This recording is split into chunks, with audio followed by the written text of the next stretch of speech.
120 ആയി നിൽക്കുന്നു മരണസംഖ്യ എന്ന് പറയുന്നത്. ആർക്കും ഉറപ്പില്ല ഇതാണ് ഈ ദുരിതത്തിന്റെ ചിത്രം എന്നുള്ളത്.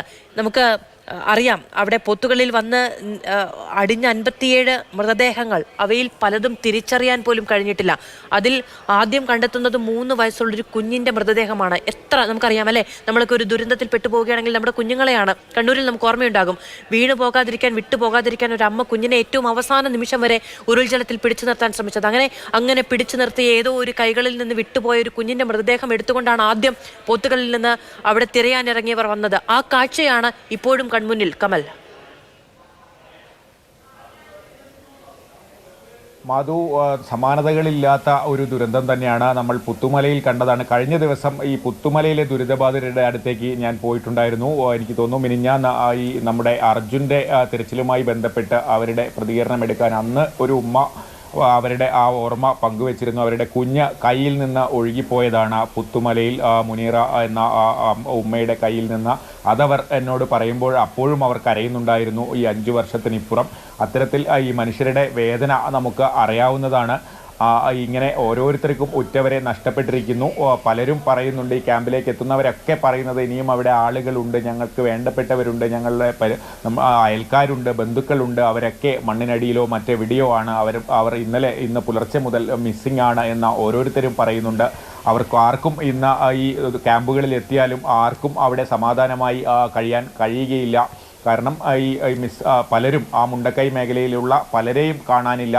അതുപോലെ തന്നെയാണ് ഈ റിസോർട്ടുകളിലുള്ള അതിഥികൾ. കർണാടകയിൽ നിന്നടക്കം നമുക്ക് വൈകിട്ട് മെസ്സേജ് വരുന്നുണ്ടായിരുന്നു, ഈ റിസോർട്ടുകളിൽ താമസിക്കാൻ വന്ന ആളുകളെ കാണാനില്ല എന്ന്. ഒറീസയിൽ നിന്നെത്തിയ ഡോക്ടർമാർ അവിടെ മിസ്സായിട്ടുണ്ട്.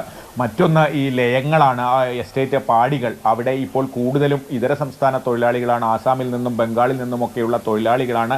അവരുടെ കുടുംബത്തിൽ എത്ര ആളുകളുണ്ട് എന്ന കൃത്യമായ കണക്ക് പോലും ഉണ്ടോ എന്നറിയില്ല. ഒരുപക്ഷെ എസ്റ്റേറ്റ് മാനേജ്മെൻറ്റിനോ അവരുടെ സ്റ്റാഫിനോ അറിയുകയുള്ളൂ ഓരോ പാടികളിലും എത്ര ആളുണ്ട്. അവർ അങ്ങോട്ടും ഇങ്ങോട്ടൊക്കെ മാറി താമസിക്കുന്ന പതിവുണ്ട്. അതുകൊണ്ട് തന്നെ അത്തരം ആളുകളൊക്കെ മിസ്സിംഗ് ഉണ്ടെങ്കിൽ പോലും ഒരുപക്ഷെ നമ്മൾ ഇതുവരെ രേഖപ്പെടുത്തിയിട്ട് പോലും ഉണ്ടാകില്ല ആ പാടിയിലെ ആളുകളുടെ കൃത്യമായ കണക്കൊന്നും. അത്തരത്തിൽ ഒരുപാട് ആളുകളെ ഇനിയും കണ്ടെത്താനുണ്ട്.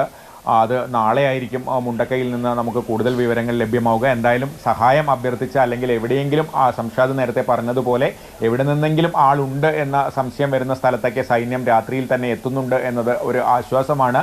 പരമാവധി ആളുകളെ പുറത്തേക്ക് എത്തിക്കാൻ കഴിയട്ടെ എന്നാണ് ഈ സമയത്തും നമുക്ക് കരുതാൻ കഴിയുക. മാധു, കമലി, നാളെ രാവിലെ സൈന്യത്തിന് മുന്നിലുള്ള ഏറ്റവും വലിയ വെല്ലുവിളി എന്താണ്? ഇന്നിപ്പോൾ ഈ പറയുന്ന മുണ്ടക്കൈ ഭാഗത്തുനിന്ന് കൂടുതൽ ആളുകളെ, അവിടേക്ക് എത്തുന്ന ആളുകളെ കടത്തി ഇപ്പുറത്തേക്ക് എത്തിക്കാനുള്ള ശ്രമമുണ്ട്. പക്ഷേ നാളെ മുണ്ടക്കൈയിൽ വ്യാപകമായ തിരച്ചിലുണ്ടാകുമല്ലോ അല്ലേ? മധു, മുണ്ടക്കൈയിൽ തിരച്ചിലുണ്ടാകും. അതുമാത്രമല്ല, ഈ ചൂരൽമലയിൽ നമ്മൾ കാണിക്കുന്ന ദൃശ്യങ്ങൾ, പാറക്കല്ലുകളും വലിയ മരങ്ങളുമൊക്കെയുള്ള കാര്യങ്ങൾ നേരത്തെ മധു പറയുന്നുണ്ടായിരുന്നു. അവിടെ മനുഷ്യസാധ്യമായ രീതിയിലുള്ള തിരച്ചിലൊക്കെ സന്നദ്ധ പ്രവർത്തകരൊക്കെ നടത്തിയിരുന്നു. പക്ഷേ വലിയ രീതിയിൽ ഈ മരങ്ങളും മണ്ണും ചെളിയും പാറക്കൂട്ടങ്ങളും ഒക്കെ വന്ന് അടിഞ്ഞിട്ടുണ്ട്. അവിടെ എന്തെങ്കിലും എക്യുപ്മെൻറ്റ്സ് ഉപയോഗിച്ച് തിരയണമെന്ന് വൈകിട്ട് ആളുകൾ പറയുന്നുണ്ടായിരുന്നു. ഈ സന്നദ്ധ പ്രവർത്തകർ പലരും വെറും കൈയോടെയാണ് പോയി തിരഞ്ഞത്. അവിടെയും ഒരുപക്ഷെ തിരച്ചിൽ ഇനിയും നടത്തേണ്ടി വരും. മാധു.